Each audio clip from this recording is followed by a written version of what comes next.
আমাদের দলীয় হাইকমান্ডকে বিকৃত বা ভুল তথ্য প্রদান করে। আমি আসলেই সবসময় গ্রিন বা ক্লিন রাজনীতিরই পছন্দ করতাম বা করি, এখনও তাই করতেছি। আমি কখনোই কোনো রকম চাঁদাবাজি অথবা দখলদারিত্ব বা দুর্বৃত্তায়নকে পছন্দ করি নাই। যে শুধু আমি যে রাজনীতির সাথে জড়িত তা না, আমি আমি আমি আমার ৩টা মিডিয়া আছে, সেখানে আমার পত্রিকায় আমি কাজ করি। স্বাভাবিকভাবেই সচেতন নাগরিক হিসাবে, এবং আমি বুঝি যে আসলে ক্ষতিগ্রস্ত বা দুর্বৃত্তায়নের বা ফেসিবাদীর চক্রের জ্বালা ভোগ করা কত কঠিন।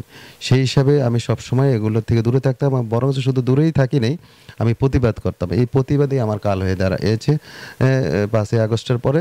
বিভিন্নভাবে যখন মানুষ হয়রানি হচ্ছিল বা বিভিন্ন মানুষ ক্ষতিগ্রস্ত হচ্ছিল, যখন আমি প্রতিবাদ করেছি, এবং পাশাপাশি আমার মিডিয়া পত্রিকার মাধ্যমে সেটা আমি লেখনির মাধ্যমে এনেছি।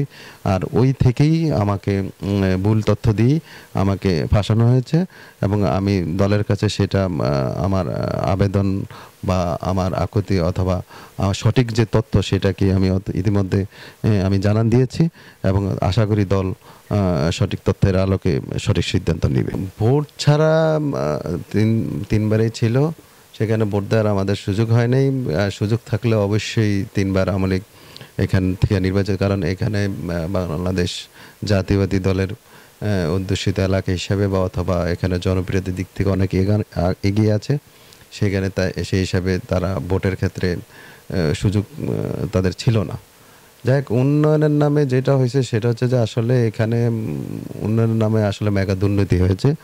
কারণটা হচ্ছে যে আপনার এখানে ধরেন বিভিন্ন শিক্ষা প্রতিষ্ঠান, তারপরে আপনার বিভিন্ন যে নদীমাতৃক এলাকা হিসাবে যে কোনো প্রকল্পগুলা হাতে নেওয়া হয়েছিল, সেগুলাতে আসলে নামকাওয়াস্তে কাজ হয়েছে, কিন্তু সেগুলার ধরেন আপনার বাজেট স্বাভাবিক মূল্যে বা প্রাক মূল্যে বা স্থানীয় মূল্যে যা ছিল তার চেয়ে কয়েকশো গুণ বেশি প্রাক মূল্য নির্ধারণ করে সেখানে এই প্রকল্পগুলা অনুমোদন বিভিন্নভাবে করানো হয়েছে, এবং করিয়েও ওই পরিমাণ কাজ কিন্তু সেখানে হয় নাই।